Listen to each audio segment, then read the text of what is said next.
ये कहानी है जादूगर का घमंड। तो कहानी है तेनालीराम की।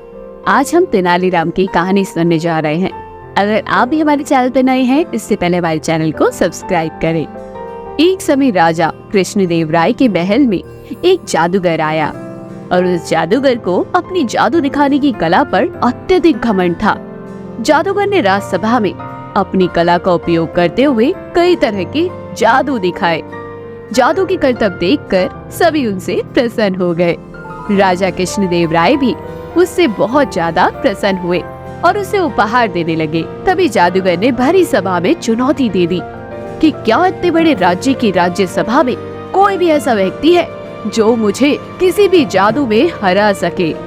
राज्यसभा में बैठे व्यक्ति एक दूसरे का मुंह ताकने लगे।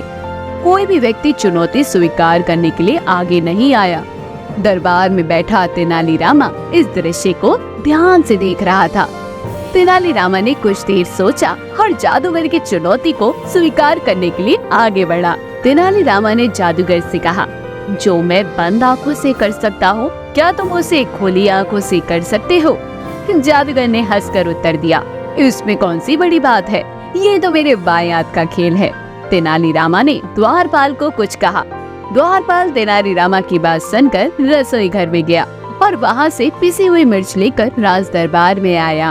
तेनालीरामा ने अपनी आंखें बंद कर ली और द्वारपाल को कहा, अब इस मिर्च पाउडर को मेरी आंखों पर डालो। द्वारपाल तेनालीरामा के आदेश अनुसार मिर्च पाउडर को तेनालीरामा की आंखों पर डाल दिया। थोड़ी देर बाद क्या होता है, तेनालीरामा मुस्कुराया और अपनी आंखों को धो लिया। तेनालीरामा ने जादूगर से कहा, जो मैंने बंद आंखों से किया है उसे आप खुली आंखों से कीजिए। जादूगर ने अपनी हार स्वीकार कर ली और शर्म के मारे सर झुकाकर राज दरबार से निकल गया। जादूगर का घमंड चूर हो गया। राज दरबार में उपस्थित सभी लोगों ने तेनालीराम के इस करतब को देखकर बहुत ज्यादा सराहना की। राजा कृष्णदेव राय ने इस कार्य के लिए तेनालीराम को रत्नों से सुशोभित कर दिया। तो कहानी यहीं खत्म होती है। कहानी की सीख हमें यही सिखाती है कि हमें किसी भी बात का घमंड नहीं करना चाहिए। अगर हमें कोई चीज आती है परफेक्शन के साथ, तो हमें उस चीज का कभी घमंड नहीं करना चाहिए, समझिए। तो चैनल को सब्सक्राइब करो अगर ये छोटी सी कहानी हमारी अच्छी लगी।